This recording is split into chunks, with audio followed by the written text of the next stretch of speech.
All right. Good morning, everyone. Hello, my name is Harmony Barker. I am the Public Programs Manager at Holocaust Museum LA. It's my pleasure to welcome you to today's program, Building Bridges, a monthly discussion series that brings together leaders of community organizations for a conversation about working towards common social justice goals. For today's discussion, we are pleased to welcome leaders from our 4 partner organizations: Michelle Sampson, founding board member of the Jewish Center for Justice; Michael Lawson, president and CEO of Los Angeles Urban League; Helen Torres, president and CEO of Hispanas Organized for Political Equality; and Nancy Yap, executive director of the Center for Asian Americans United for Self-Empowerment. Holocaust Museum LA brings you programs like today's discussion at no charge. If you are enjoying our programs, we ask that you consider supporting our work by making a donation to the museum at holocaustmuseumla.org. It is now my pleasure to introduce the moderator of today's program, Museum Board Member Dan Schner. Dan is a professor at USC Annenberg School of Communications, UC Berkeley's Institute of Governmental Studies, and Pepperdine School of Public Policy. He currently presents a weekly webinar for the LA World Affairs Council Town Hall called Politics in the Time of Coronavirus. And as one of California's leading political strategists, Dan has worked on 4 presidential and 3 gubernatorial campaigns. He served as the National Director of Communications for the 2000 presidential campaign of US Senator John McCain, and was the chief media spokesman for California Governor Pete Wilson. Dan, thank you for helping us create the Building Bridges program and for serving as moderator today. Well, thank you, Harmony. And thanks to the entire team at the museum for the terrific work they do, not just for our monthly program, but on a daily basis to make sure that the people of Southern California and beyond not only understand the lessons of the Holocaust, but are given the opportunity to think through how those lessons can apply to many of the challenges that we face today.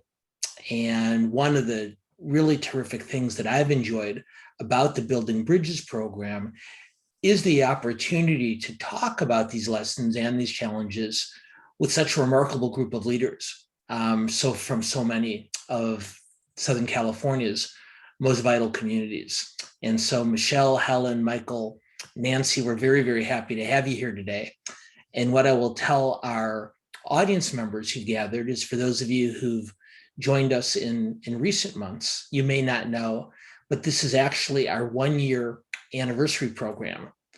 We began doing these discussions in June of 2020 in a much different climate when the COVID virus, the menace presented by the coronavirus was growing, not diminishing. It was at a time of all sorts of racial reckoning in the country, given the tragic death of George Floyd and the resulting protests. And we all felt, representatives from all 4 of these organizations and the museum, that there should be a platform sponsored by the museum that gave us a chance to talk about these issues, not just within our own communities, but between the leaders in our communities. And what our hope has been over this past year is that each of you, as audience members, will not only gain something of some benefit from these conversations, but take anything you gain further into your own communities to help promote an even greater level of communication and awareness and cooperation between all of us. So when we began this program a year ago, we did so on the basis of a poll that the Urban League and Cause and Hope had co-sponsored on issues relating to race relations and discrimination in California. And what was unique about this poll, in addition to the subject matter focusing specifically on those issues, is this statewide survey dug deeper than most statewide polls do to sample public opinion in the African American, Latino, and the Asian Pacific communities, to give us even a deeper and richer understanding of voter attitudes on these important issues. Well, here we are 1 year later, and we are looking at, and we're here today to talk about our most recent poll results. We talked not only more broadly about issues relating to race relations and discrimination, but our poll asked questions relating to school reopening, to public safety, to any number of issues that face all of us as Californians, regardless of our ethnic and racial heritage. But one of the topics, not surprisingly, on which we focus and on which we're going to begin today's conversation is on COVID-19, and more specifically on the efforts here in Southern California and the country to vaccinate as much of the country as possible. As is the case with so many matters of public policy, these issues impact our different communities in different ways. And so what I'd like to do, Helen, is to start with you, talking about the COVID vaccination effort. And I'm wondering if you could offer your analysis and assessment on what our poll results told us about how each of our communities responded to the effort to vaccinate. Absolutely, Dan. First, I do want to celebrate this 1-year anniversary and give a big thank you to the Holocaust Museum of LA for continuing this platform and this forum for us to have these conversations that are so vital. And we can say what a year of difference has made, and then also kind of take a step back and say, not too much has changed. But the positive news about change, and we found this in our poll, has been around COVID-19 and specifically the vaccine rollout. So what we do know is the vast majority of Californians have either taken their vaccine or looking forward to the vaccine once it's being provided in their community to take it. And that's also true in the Latino community. So I felt that the poll really kind of debunked some of the stereotypes that are being told about the Latino community's hesitancy in taking the vaccine. With that said, there was some hesitancy that we did find in the Latino community, and it all had a lot to do with just the availability of the vaccine, from my humble opinion. So as we started the vaccine rollout with these large super tent events at Dodger Stadium and throughout the state, now we're really looking at the much more needed micro-targeting types of events led by community groups as the ones found in this conversation, and others who are trusted resources and trusted messengers. And so we know from our polling that it's a small amount of Latinos and Latinas that are concerned or have hesitancy to take the vaccine, and only 9% of them reported that they would not take it, one of the lowest numbers that was found in the poll. So going back to what a difference a year makes, we weren't sure at this time what the vaccine would even be, when it would be available. We just were hopeful that it would come out. Now we know that it's out. It's been proven to be effective, and our communities are lining up to take the vaccine, but we do need to ensure that we have a very targeted approach to ensure everyone feels safe and that the vaccine is in their communities and accessible to them. Thank you so much, Helen. I'm going to turn to Nancy Yap, the Executive Director for Cause. And Nancy, I'm going to ask you to weigh in as well, but I know one aspect of this whole vaccination discussion that you've paid a particular amount of attention to are preconceptions, stereotypes, and prejudices that emerge as the state and as the country has struggled to vaccinate as much of the population as possible. I know there's a lot of findings that you've taken out of these poll numbers, but I'm wondering if you could talk about that particular aspect of it because of the way it relates to our broader goals with the Building Bridges program. Sure. Thank you. Thank you for that, Dan. And I also just love being here with my colleagues on this year anniversary, talking about race relations. I think that this past year in COVID, and really now talking about the vaccine, we've also seen where there are gaps in our systems that don't actually provide opportunities or access for a lot of our communities. The data did show that the Asian and Pacific Islander communities are willing and ready to get the vaccine.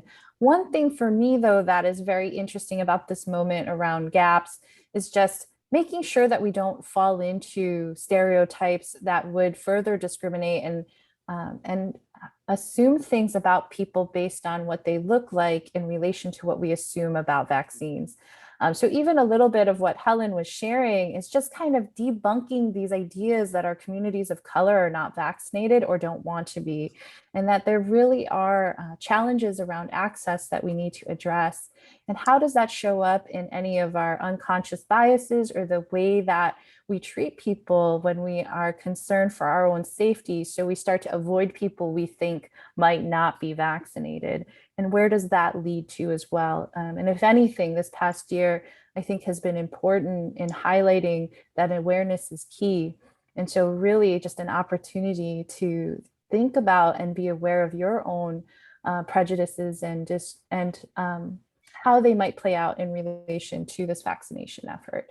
So that's something I've been thinking about a lot as we try to also, I think for me, the reason we're all together and even doing this survey is to really work on improving race relations and overall relations with our communities.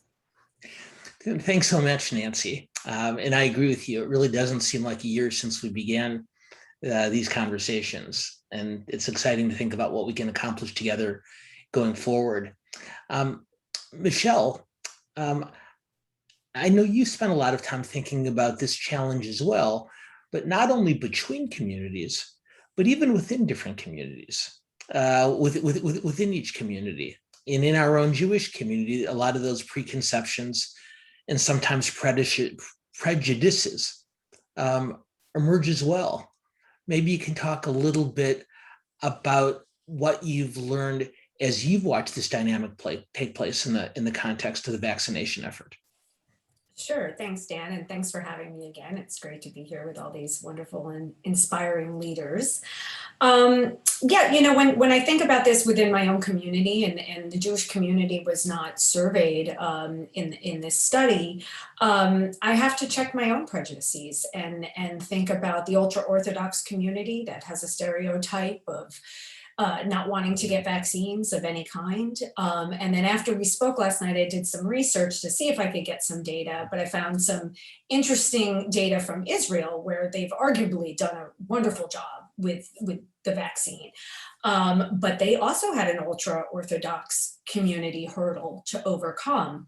And what the government did, it's very similar to what Helen and Nancy are saying. They went into the community, they hired leaders in the community to counter any anti-vax propaganda. So what was happening was anti-vaxxers in the ultra-Orthodox community were postering the community and warning them against the vaccine. And the government hired some leaders in the community to poster over the anti-vax propaganda. And it was so effective. I think something like 80% of ultra-Orthodox Jews over the age of 30 in Israel have been vaccinated, which is wonderful. I'd love to see some data from the States, but again, that is a stereotype that even comes within the Jewish community from a more secular or cultural Jewish population. So that's something that we have to be careful in assuming going forward. Well, it's a great point. And for those of you who haven't seen it, there's been some excellent work done out of UCLA at the state level and out of the Pew Center for Research at the national level on these types of divides within the Jewish community.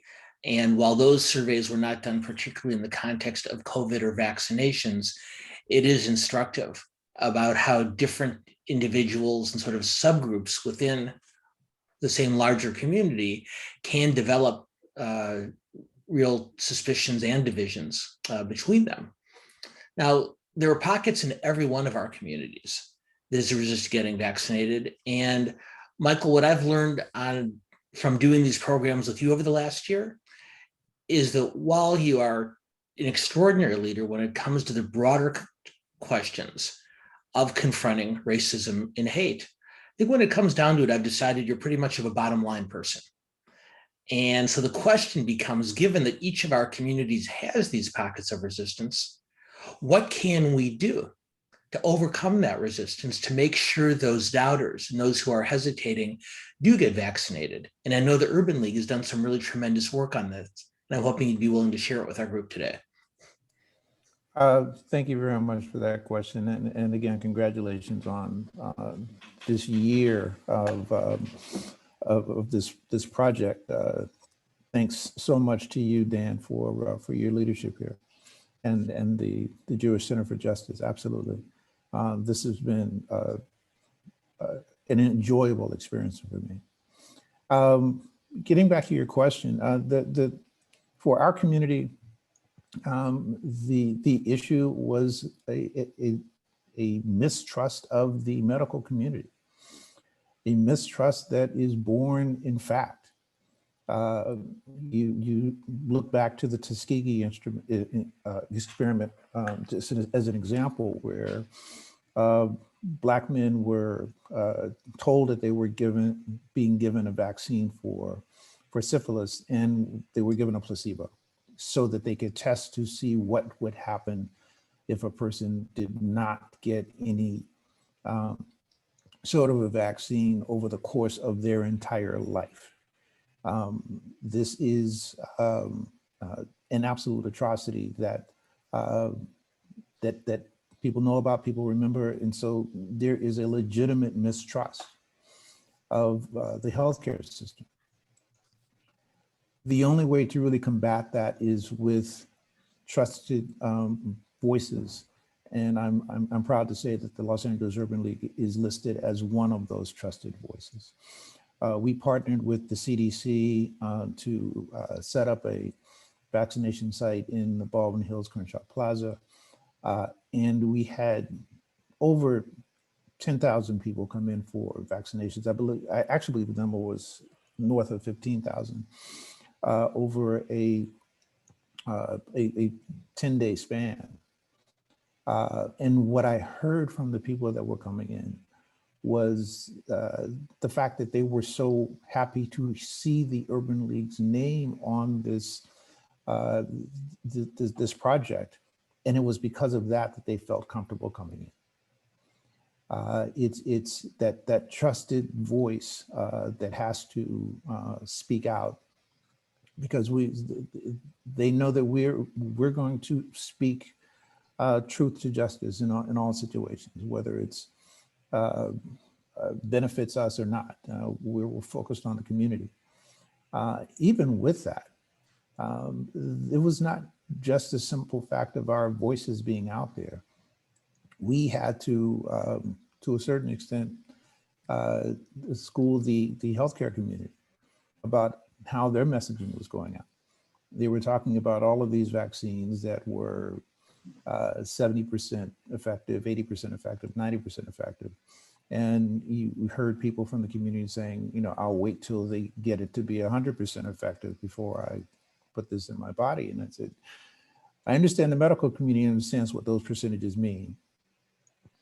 I said, I, on the other hand, understand what basketball percentages mean. If LeBron James hits 73% of his shots, we're going to win the championship.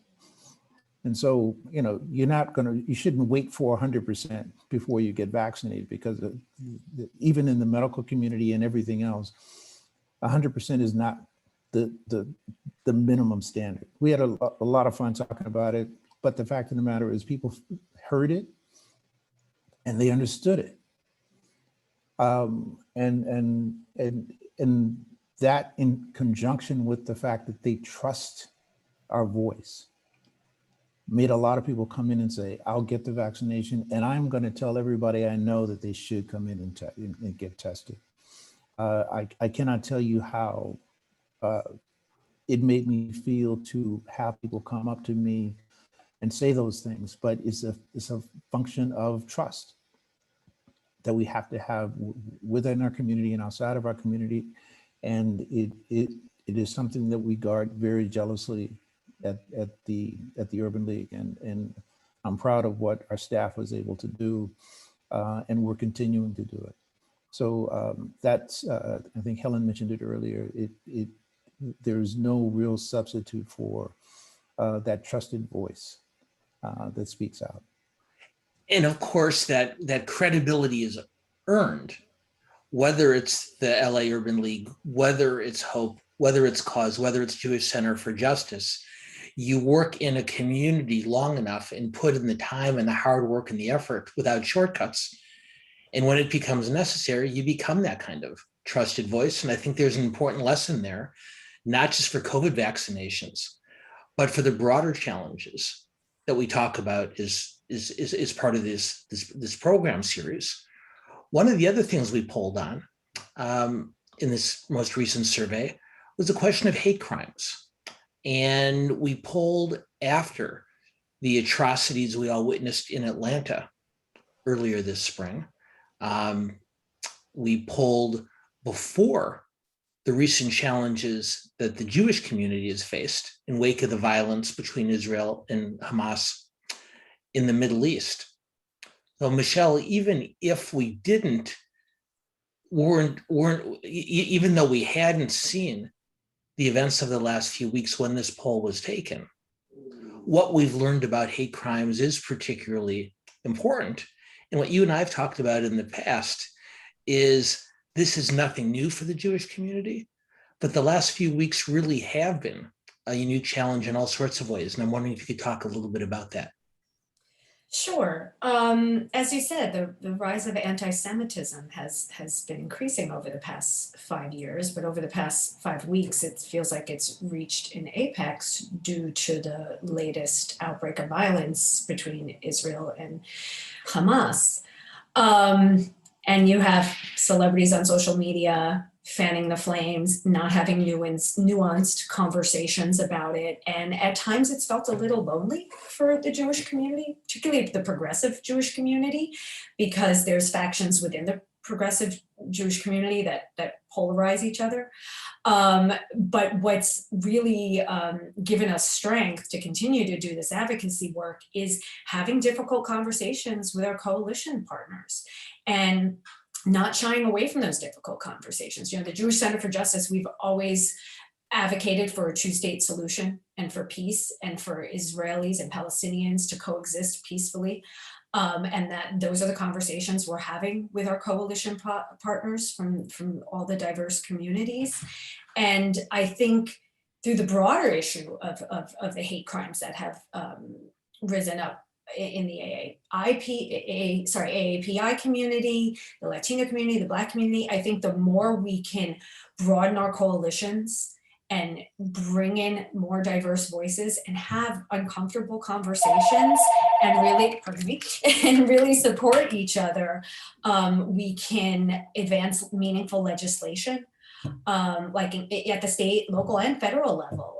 For example, the AB 57 in California, anti-hate crime bill, which is hopefully because of your study and the data, it's including hate crimes against the AAPI community, as well as a federal hate crime bill.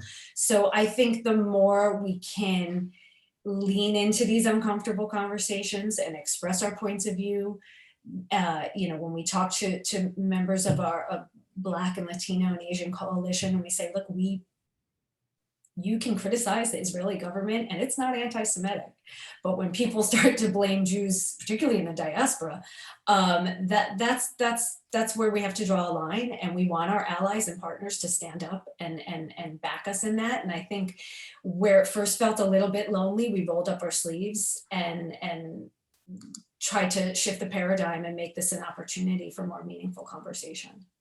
Well, thank you, Michelle. And Nancy, I mentioned a moment ago the timing of the poll as it related to the horrors that we saw in Atlanta earlier this spring. And so again, while this is not new for the Asian Pacific community, the last few months have presented a different type of challenge for members of your community and illustrated the importance, once again, of all of our communities finding ways to work together when one is under attack.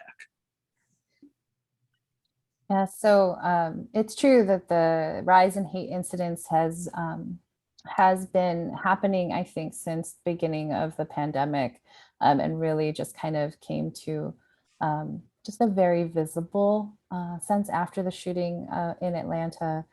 I think also that what it did was there was actually a study where there are now over 6,000 reported incidents of hate through the Stop API Hate website too. And people are realizing that telling their story and reporting these incidents does help also just give us momentum to find ways to address the problem. I think there is also safety concerns for our entire community around being the victim of physical hate or verbal abuse. But this is also true for all the communities of color, which is shown in our survey. I think it's important for us that we also realize that we're in this together. And I think this time, as difficult as it has been, has shown us also where our intersections are. And also, I think where our communities can learn from each other in the ways we organize, as well as also work together to stop hate from happening in any of our communities.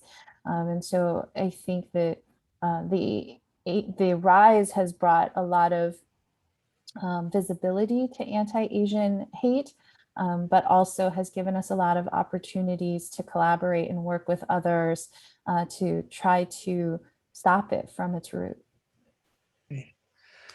Michael, you've made a point a number of times over the course of our year together, and I'm paraphrasing that point, which is to say, there's nothing new under the sun. And these aren't new challenges. These are challenges and difficulties that all of our communities have faced for a long, long time. But I know that you do believe that the modern landscape, and particularly the landscape, the increasing impact of social media, has maybe not created a new challenge, but changed the nature of a very old and familiar one. I'm wondering if you could talk about how you believe this challenge has changed in recent years. Thank you. You're absolutely right.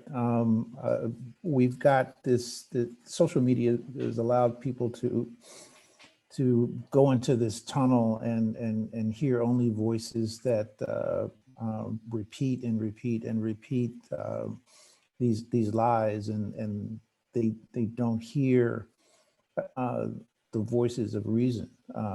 And if they do hear the voices of reason, they assume that it's false.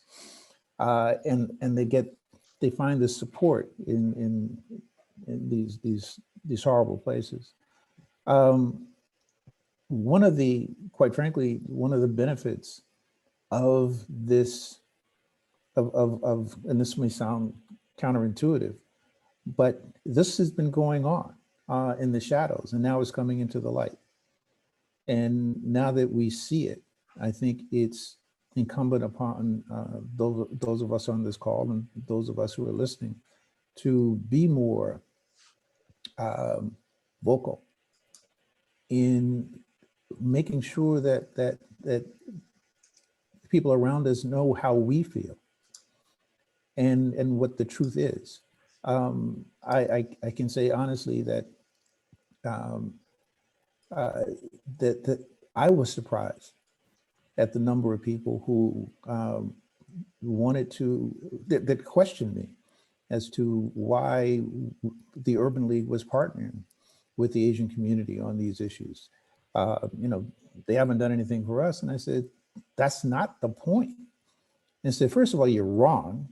No, number one. Number two, we are all in this together, and we have to change the narrative. And what surprised me was the viewpoints that people that I thought I knew very well had. And what surprised me was how quickly they were willing to turn around. Again, it comes back to that having these conversations in the open, having these conversations with people that you respect, having these conversations with members of your family, your community, your church, your synagogue, all of the above, and make sure that that the people that you're talking to hear from a trusted voice. It continues to warm my heart to know that what is happening is more about our voices not being heard, as opposed to kind of a sea change in what is going on. But the fact of the matter is that people can go online and listen to this one voice over and over and over again And if we're not willing to speak up, if we're not willing to take the time to sit down with our brothers and sisters and tell them how we feel, it will only get worse. But the thing that makes me feel optimistic is the fact that people are listening and are paying attention and understand that if we are not working together, we are doomed to die alone. And so that's what we at the Urban League push forth. That's what every other community-based organization with which I have been affiliated, that's the message that we're sending out, and people are listening. There's a long way to go, but to go back to what I said at the beginning, if you the benefit was that I was hearing from people that I thought I knew, and I didn't realize that I had to talk to them as well. So one of the benefits of this is just being able to see clearly what people are thinking behind closed doors, and that's helpful. And of course, that's a dynamic that exists both online and offline. One of our audience members sent a very thoughtful post in the chat and in the Q&A function, and I'll assure you that we will schedule a program particularly on addressing these issues on social media in the future. There should certainly be a discussion that takes place not just over a few minutes, but over the course of an hour or longer. Another member of our audience asked if we would talk about critical race theory. And I think that talking about educating school children about racism in our country's history is also a critical topic for us to address on another month. And so I appreciate the suggestions on both fronts. And one other question that we did get in the Q&A function, and we'd encourage others of you to send in your questions as well, was asking for more details on the polling that we've been talking about. And what I've just sent to all of you in the chat, all of our attendees, is a link to the poll itself that was done by the very fine firm of Strategies 360. And you'll find not only our April poll that we've been talking about over the last 30 minutes or so, but you'll find our previous polling over the course of the year. And so Helen, speaking of the poll, to me, one of the many vital things about the role that Hope Hispanas Organized for Political Equality plays, not just in our discussions, but more broadly in our communities, is making sure that the conversation, while it addresses every member of our community, does focus an extra amount of attention on our female leaders in each of our communities. And I know as we talk about the increase in hate crimes over the past year, you've thought a lot about, and you've looked through the poll results to find some data about how these types of occurrences impact different people in different ways. And I'm hoping you'd be willing to talk with our audience about that for a little bit. Absolutely. So one of the key things that we found in the poll was that when it came to hate crimes and just the fear of violence due to someone's race or ethnicity, was that Latinas, more so than their Latino counterparts, almost by 20%, I believe, had a higher degree of fear. And we saw it not as prominent in the African-American community or the Asian Pacific Islander community, but there is a gender differentiation across all communities in how violence and hate crimes are feared or thought through from a gender lens. So we know that women in our society, unfortunately, are victims of violence at a higher level than our male counterparts. And I think that also translates when it comes to the fear of hate crimes. It also was very clear that all communities have a fear of hate crimes being against their children, and the bullying aspect of what's occurring in our communities and the fear of what the future may hold for our children was very prominent in this poll from my perspective, in the sense that it was indicated that that was a major concern across the board. So as we talk about what does education for the future look like, when we talk about the various ways that we can start talking about hate crimes, understanding the history that all of our communities, all 4 of the communities featured today and others that have suffered because of hate crimes, that have suffered from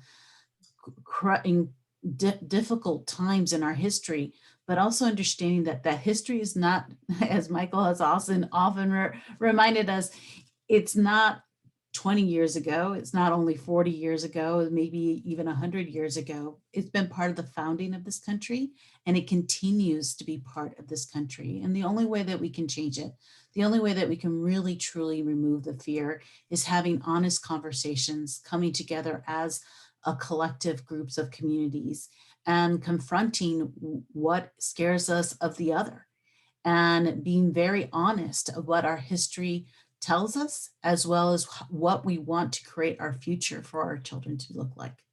Well, thank you, Helen. I couldn't agree with you more.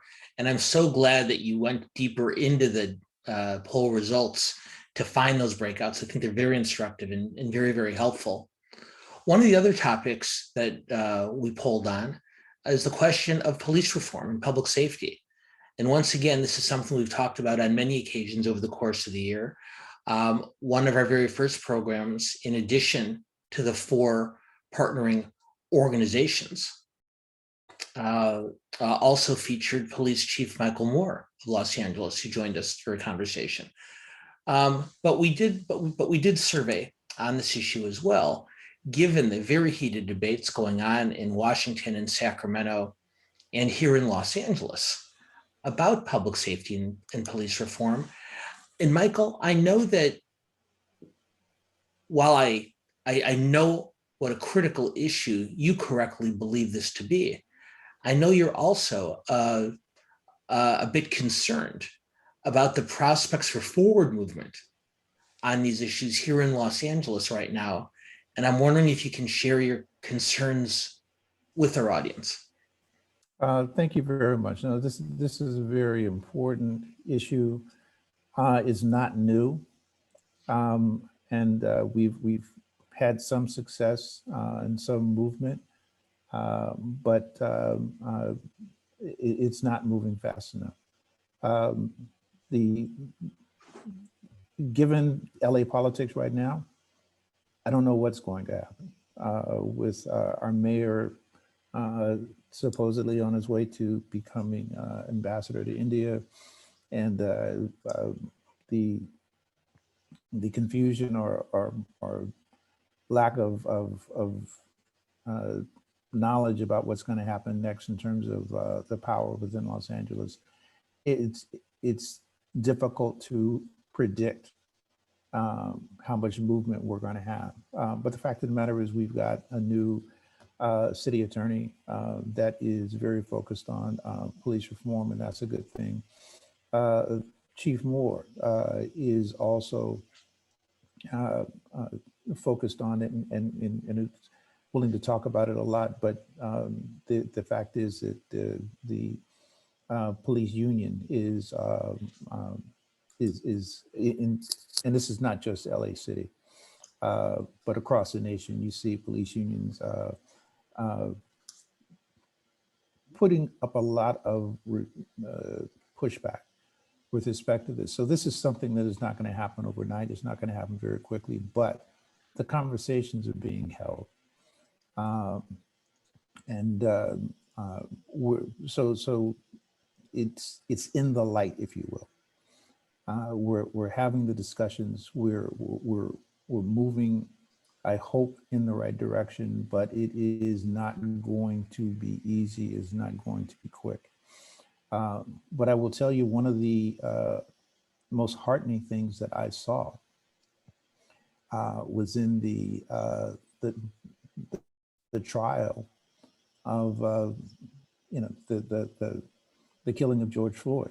What you saw in that in that trial were a number of police departments, including LAPD, sending experts to speak for the prosecution. This is a subtle but significant change in, I think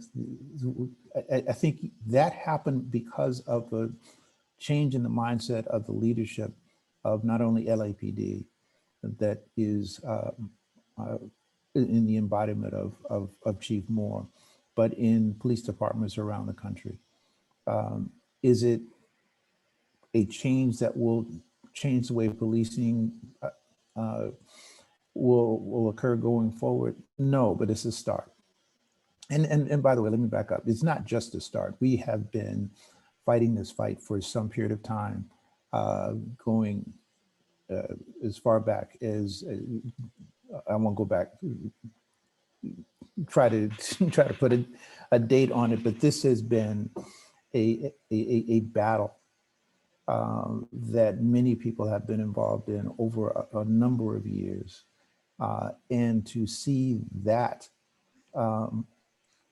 the number of officers who were testifying for the prosecution in this situation says a great deal about how far we have come, but there's still a long way to go. And there will still be some pushback on all of this. So I'm very hopeful that that we will be able to continue to put pressure on the powers that be to make the changes that are necessary.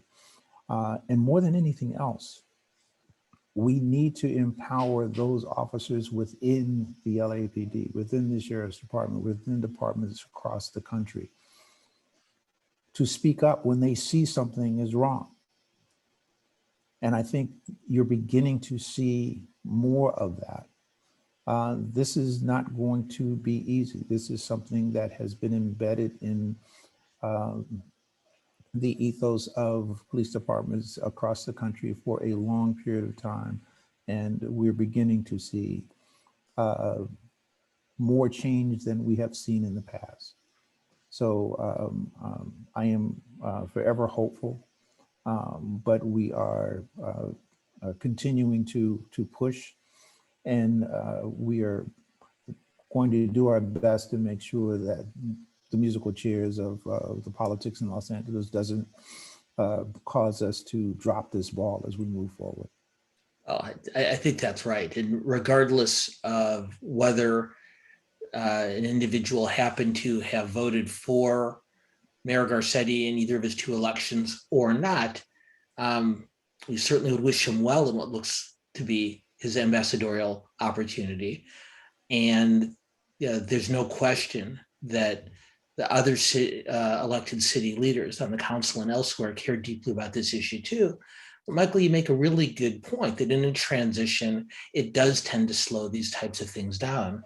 That said, Michelle, we do have an election coming up next year for mayor and for the other citywide offices, as well as any number of council seats. And that does present an opportunity for those of us who care deeply about these issues, doesn't it? Absolutely. And it's an opportunity to keep that conversation about police reform front and center in this election cycle. And it's up to our coalition partners, advocates, lay leaders. We all have to hold these candidates' feet to the fire and push the conversation in the direction of police reform.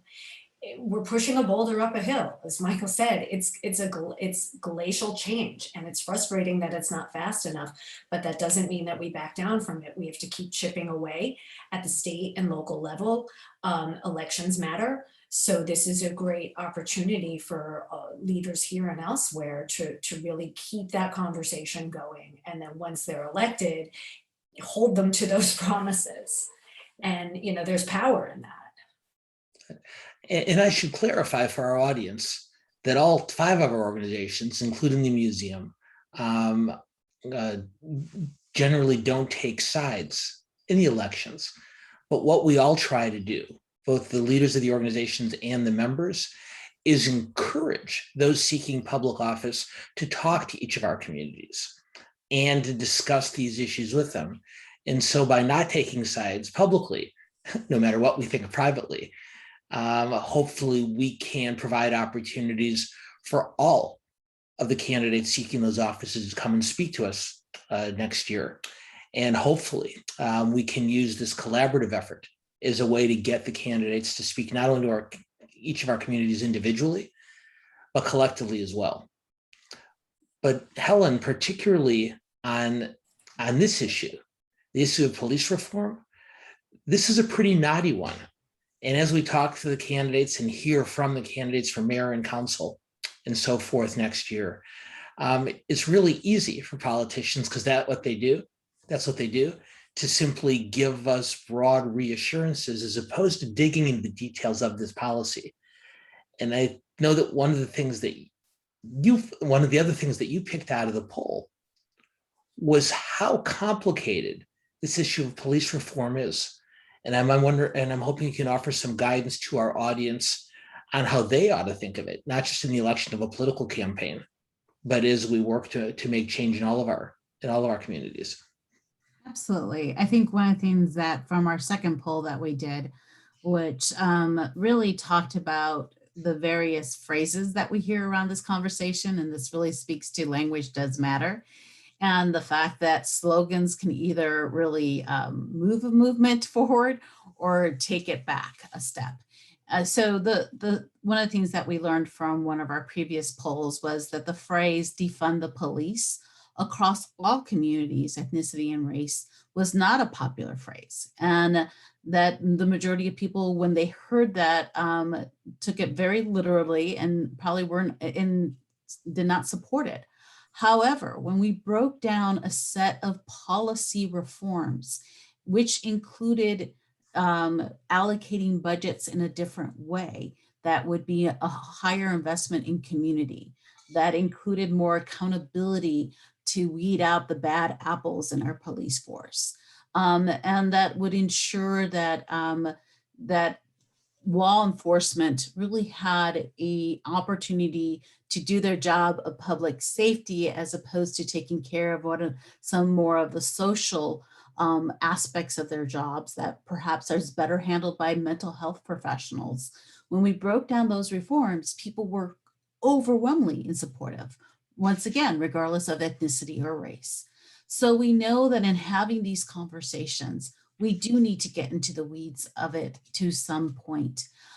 We need to bring community along beyond the slogans, and that we need to keep the monitoring of these reforms that we hope to see implemented consistent, that it cannot just be left up to the police commission, but it has to be monitored by all of us if we truly believe in this, and that we hold our elected officials accountable to this reform.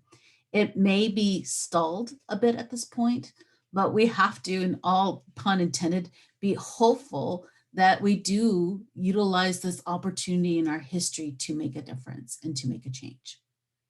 Yeah, I couldn't agree with you more, Helen. The nature of political campaigns, they tend to oversimplify very unsimple matters.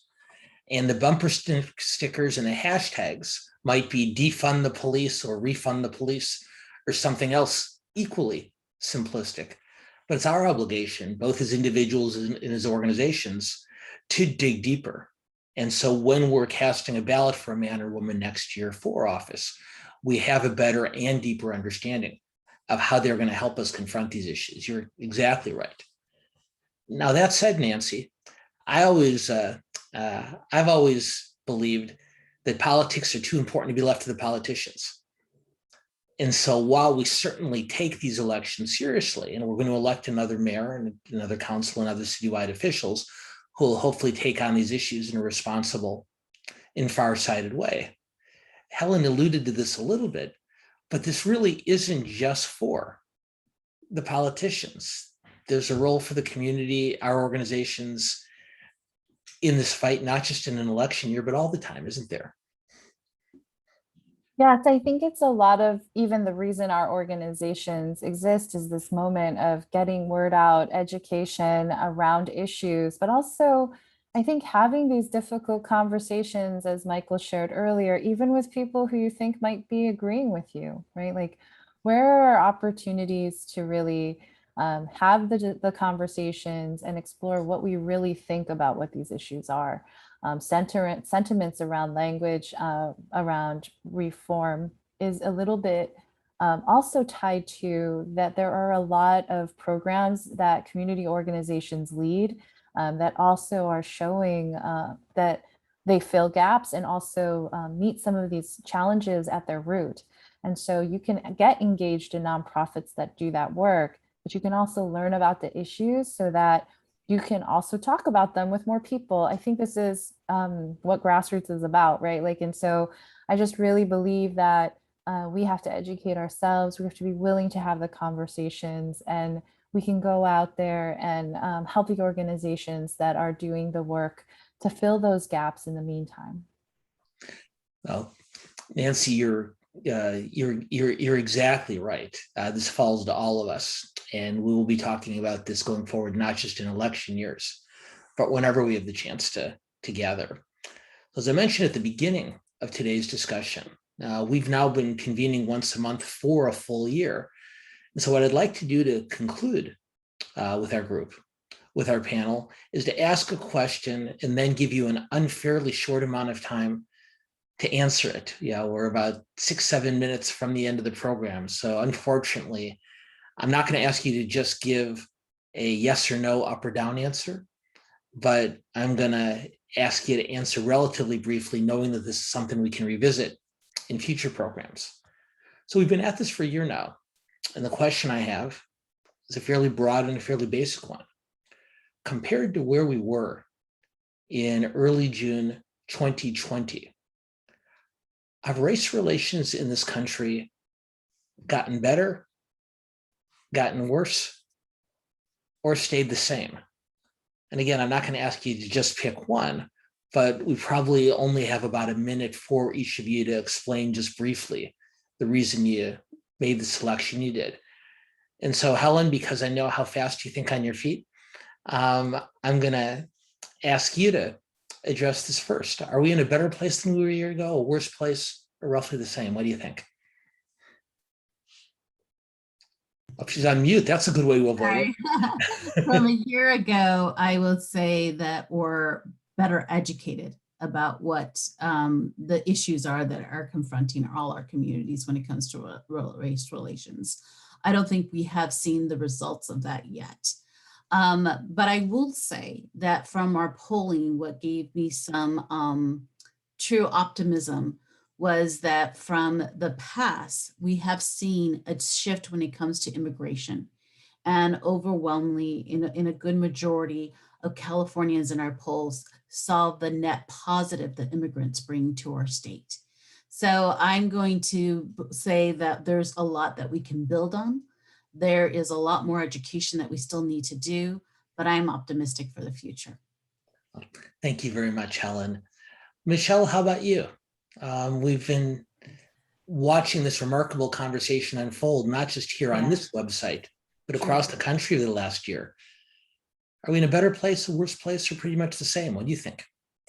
I'm going to agree with Helen, as I so often do, in that we're being confronted with the issues in a more visceral way. The pandemic, being inside, bearing witness, ripping open those wounds, has forced us to reckon with it and have more difficult conversations. So in that sense, it's better. But I think, like all change, it's probably going to get a little worse before it gets better, because there are community, the white communities, there's factions of it that resent this work, quite frankly, and resent these conversations. But that's why we have to keep having them. I'm enjoying what I'm seeing I have small children. I'm enjoying what I'm seeing in their schools, how they're having these conversations and what they're teaching. I mean, President Biden talked about the Tulsa massacre yesterday. That wasn't taught when I was growing up. So we're doing better because we have more tools and everything's been laid bare this past year, but we still have so much work to do. As I think you correctly pointed out, the first step towards solving a problem is confronting it, is acknowledging it and stepping toward it, right, rather than running from it. So I think you're both absolutely right. Nancy, how about you? Better, worse, or no change? It's hard. Well, I think it's nice to be able to agree with both Michelle and Helen, and also to say, I think it's better because there is movement towards that change, or just education and awareness. Because before we didn't always have that. I think it really has been brought to light a little bit differently this year. I also think, like any relationship, it takes time to tend. And so I think there will be missteps, and there will be arguments, and there will be ways we do things wrong and then make up for it with a present. I don't know.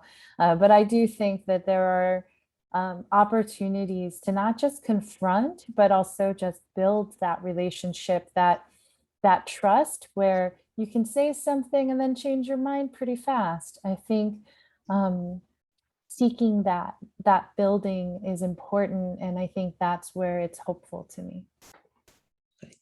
Yeah, you can't ignore progress in the search for perfection, I suppose, and I think the progress is important to mark.